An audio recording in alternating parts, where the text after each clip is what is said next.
Continuando então o nosso estudo de evolução em dois mundos, hoje vamos aprender o corpo espiritual e volitação.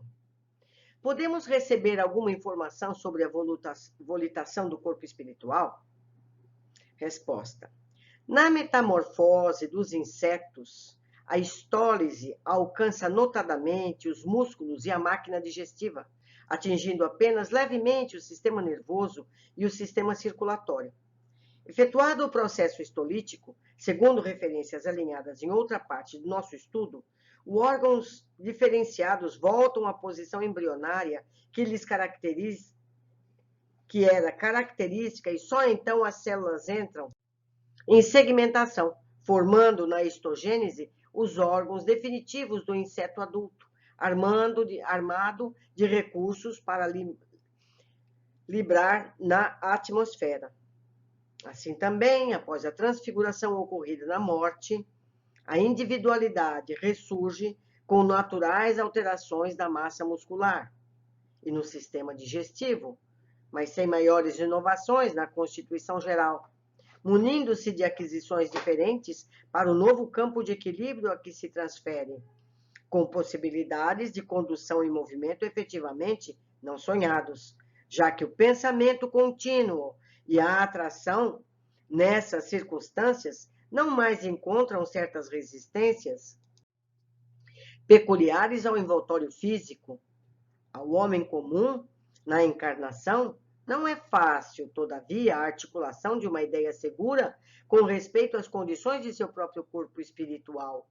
Além-túmulo, porque a mente, no plano físico, está inteiramente condicionada ao trabalho específico que lhe compete realizar, inelutavelmente circunscrita aos problemas de estrutura, e por isso mesmo incapacitada de edificar o reino inteligente de raios e ondas, fluidos e energias turbilhonantes em que vive.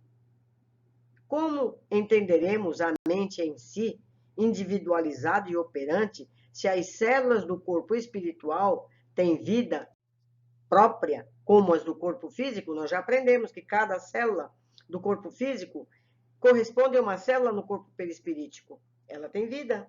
Ela é o perispírito da célula, não é mesmo?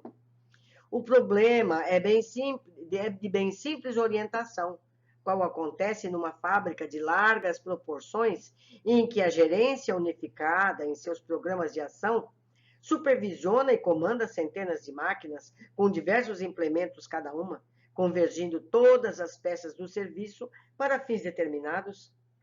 Quais os mecanismos das alterações de cor, densidade, forma, locomoção, ubiquidade do corpo espiritual? A pergunta está criteriosamente formulada.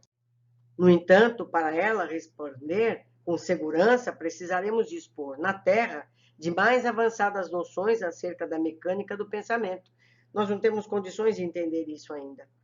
Em que condições o corpo espiritual de um desencarnado sofrerá compressões, escoriações ou ferimentos?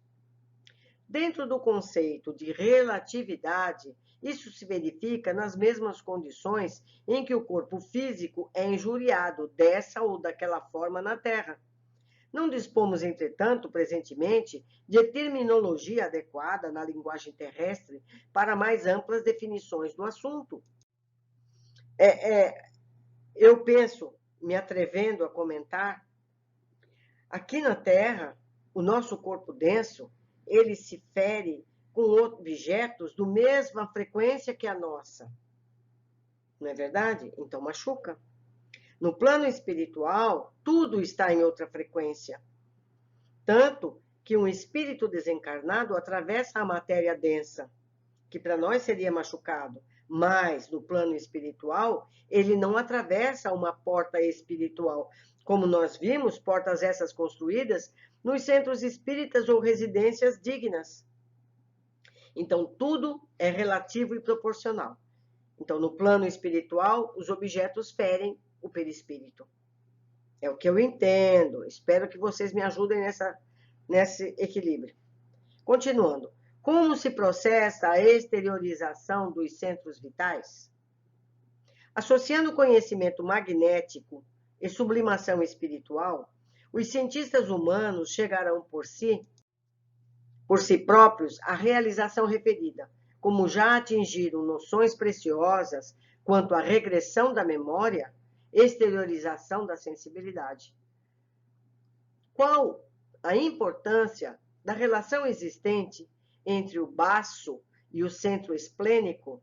Ele está falando de chakras. Se o baço pode ser extirpado sem maiores prejuízos à continuação da existência do encarnado?